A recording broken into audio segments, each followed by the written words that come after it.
శ్రీ గురుభ్యో నమః. శ్రీమన్మహాగణాధిపతయే నమః. తెలుగు ఋషి టీవీ ప్రేక్షకులకు భగవద్భక్తులందరికీ కూడా స్వాగతం. 2026 జూన్ 28వ తారీఖు నుండి జూలై 4, 2026 శనివారం వరకు వృశ్చిక రాశి వారి యొక్క ఫలితాలు చూద్దాం.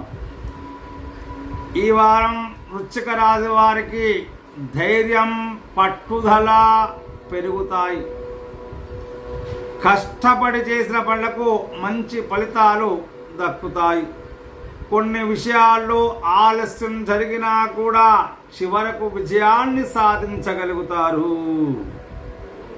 కోపాన్ని అదుపులో ఉంచుకోవడం చాలా శ్రేయస్కరం. ఉద్యోగస్తులకు పదోన్నతి లేదా కొత్త అవకాశాలు లభించే అవకాశాలు కనిపిస్తున్నాయి. ఉన్నతాధికారుల యొక్క మద్దతు లభిస్తుంది. వ్యాపారులకు కొత్త పెట్టుబడులు విస్తరణ చేసే అనుకూల సమయం.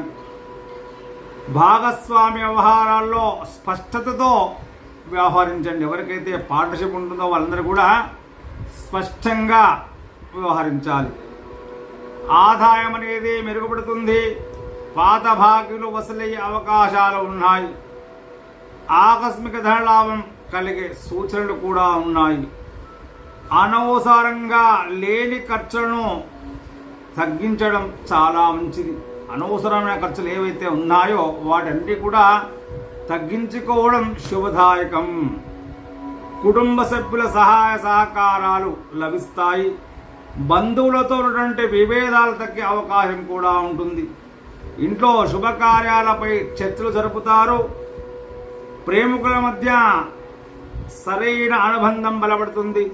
వివాహ ప్రయత్నాలు అనుకూలంగా సాగుతాయి. దాంపత్య జీవితంలో పరస్పర గౌరవం పెరుగుతుంది. ఆరోగ్యం సాధారణంగా బాగానే ఉంటుంది. రక్తపోటు, ఒత్తిడి లేదా అలసట అనేది ఉంటుంది కాబట్టి శ్రద్ధ వహించండి. సమయానికి విశ్రాంతి, వ్యాయామం చాలా అవసరం. ప్రతి మంగళవారం సుబ్రహ్మణ్యేశ్వర స్వామి మరియు హనుమంతుడి యొక్క ఆరాధన చేయడం చాలా మంచిది. ఓం అంగారకాయ నమః అనే యొక్క మంత్రాన్ని ప్రతి నిత్యము కూడా పఠిస్తూ ఉండండి. అదేవిధంగా హనుమాన్ చాలీసా మరియు సుబ్రహ్మణ్యేశ్వర స్వామి యొక్క భుజంగ పారాయణం చేయడం శుభప్రదం. ఎర్రటి కందిపప్పు లేదా ఎర్రటి వస్త్రాలను దానంగా చేస్తూ ఉండండి. నవగ్రహాల్లో కుజగ్రహానికి దీపారాధన చేయడం శుభం. ఈ వారం శుభరంగు ఎరుపు, ముదురు ఎరుపు. శుభ సంఖ్య 9. శుభరోజు మంగళవారం. మొత్తం మీద ఈ వారం వృశ్చిక రాశి వారికి ఉద్యోగం, వ్యాపారం, ఆర్థిక విషయాల్లో పురోగతి కనిపిస్తూ ఉంటుంది. కోపాన్ని నియంత్రించి ఓర్పుతో నిర్ణయాలు తీసుకుంటే విజయాలు సాధించగలుగుతారు.